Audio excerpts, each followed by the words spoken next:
नमस्कार दोस्तों, हमारे इस नए चैनल पे आपका स्वागत है। थंबनेल देखकर आपको तो पता चल ही गया होगा कि इसमें क्या क्या बात होने जा रहा है। तो फिर भी मैं आपको बता देता हूँ कि इन्वेस्टमेंट बिगिनर्स के लिए इस चैनल पे हम इंफॉर्मेशन प्रोवाइड करेंगे। तो जैसे कि आपको शायद अगर पता नहीं होगा कि इन्वेस्टमेंट क्या है, इन्वेस्टमेंट करना क्यों चाहिए, इन्वेस्टमेंट कहाँ कहाँ ज़रूरत होता है, किस किस को करना चाहिए, कौन सा एज में करना चाहिए, कौन सा टाइम पीरियड लेके चलना चाहिए, इस सब कुछ डिटेल्स में हम आपको इस चैनल पे ज़रूर बताएंगे। तो दोस्तों प्लीज़ चैनल को सब्सक्राइब कर लीजिए और चैनल के पास रहे हुए बेल आइकन को ज़रूर दबा दीजिए ताकि जब भी हम हमारा नया वीडियो डालें तो आपके पास तुरंत पहुंच जाए। तो चलिए दोस्तों, आज का वीडियो स्टार्ट करते हैं। इन्वेस्टमेंट करना क्यों चाहिए? जैसे कि आप सबको पता है कि इन्फ्लेशन मतलब महंगाई दिन ब दिन बढ़ता जा रहा है। इन्फ्लेशन का जो रेट होता है वो 8% या 7% होता है, तो अप्स एंड डाउन करता रहता है। तो चलिए इसके ऊपर बात करते हैं थोड़ा।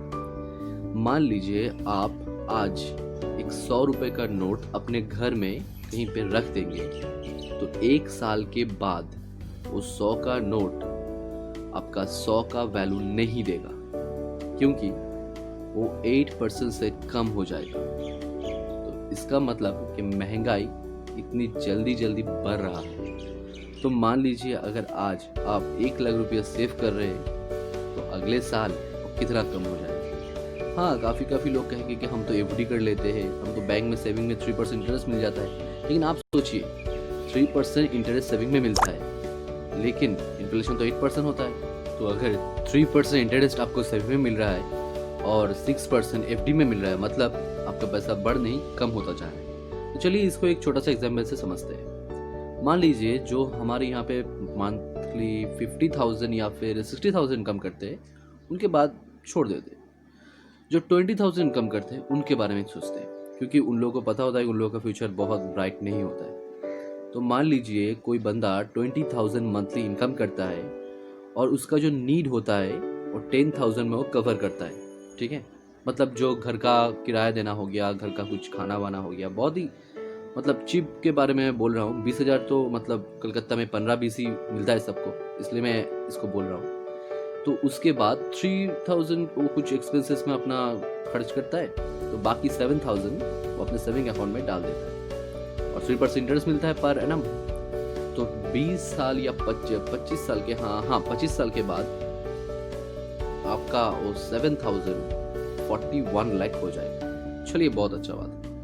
आपको सुन के लग रहा होगा कि 41 लाख बहुत बड़ी रकम है। तो अब एक बात को समझिए, अगर इन्फ्लेशन रेट ऐसे ही बढ़ेगा 8% से, तो 41 लाख का वैल्यू तब कितना हो जाएगा। और अब इस पहलू के दूसरा पहलू को समझते हैं। मान लीजिए जो 20,000 इनकम करता है, 10,000 वो अपने नीड में हो गया और बाकी का 3,000 वो एक्सेस में खर्च कर रहा है, ठीक है। बाकी 7,000 उसके पास अभी भी है। तो जब वो स्टार्ट करेगा इन्वेस्टमेंट ऐसा सोच रहा है, तो तब से 6 मंथ तक 7,000 पर मंथ उसको अपने सेविंग अकाउंट में रखना है। तो 6 मंथ तक जब वो रखेगा 42,000 उसके पास रहेगा, ठीक है। उसके बाद जब 7 महीना आएगा तो 2,000 वो सेविंग अकाउंट में रखेगा, तो उसके पास 42,000 है, अभी 2,000 रखेगा 44,000 हो जाएगा। तो उसका जो मतलब सेविंग अकाउंट का जो फंड है वो ठीक ठाक रहेगा। इमरजेंसी फंड का जरूरत पड़े तो चलता रहेगा। 2,000 तो डाल रहा है पर मंथ और बाकी 5,000 वो इन्वेस्ट कर रहा है। और 5,000 इन्वेस्टमेंट में अगर 14% उसको इंटरेस्ट मिल जाए, जैसे कि म्यूचुअल फंड में मिलता है, और बाकी और भी जगह है जहाँ पे 14%, 13%, 15% मिल जाता है, तो 25 साल के बाद करीब उसके पास 1 करोड़ हो जाएगा। तब सोचिए 41 लाख की जगह आपके पास 1 करोड़ होगा, और वो भी 7,000 नहीं 5,000 के इन्वेस्टमेंट से। और एक बात तो आप सबको पता है कि आज अगर हम 10,000 महीना काम करते हैं, तो आज से 1 साल या 2 साल बाद हम मिनिमम 11,000 या 12,000 रुपये में काम करेंगे। तो जैसे जैसे आपका इनकम बढ़ता चला जाएगा, आप उस इन्वेस्टमेंट वैल्यू को वैसे वैसे 10% या 7% से बढ़ता चला जाएगा। अगर आप इन्वेस्टमेंट को बढ़ाएंगे तो आपका वैल्यू 1 करोड़ से बहुत ज़्यादा हो जाएगा।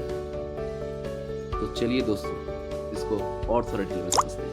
तो जैसे कि मैंने आपको बताया, 5,000 इन्वेस्टमेंट करके आप कितना बड़ा रकम हासिल कर सकते हो। तो ज़रा सोचिए, आपका इनकम जब थोड़ा थोड़ा बढ़ेगा तो आप दूसरा और जगह पे इन्वेस्ट करके 9 या 10% का रिटर्न अलग से जोड़ सकते हो। तो ज़रा सोचिए, 15% और 9-10% का रिटर्न एक साथ मिल जाए तो कितना अच्छा होगा। देखिए दोस्तों, अगर आपके पास गाड़ी नहीं है तो आप बस से जा सकते हो, आपके पास घर नहीं है दूसरे के घर पे किराए पे रह सकते हो, लेकिन अगर रिटायरमेंट के बाद आपके पास पैसा नहीं होगा तो आपके पास दूसरा ऑप्शन नहीं होगा। तो दोस्तों, रिटायरमेंट प्लान कितना ज़रूरी है आपको पता चल गया होगा। तो आज की इंट्रोडक्शन वीडियो यहीं पे ख़त्म करते हैं। मिलेंगे नेक्स्ट वीडियो में एक दूसरा कंटेंट लेके, दूसरा इन्फॉर्मेशन लेके।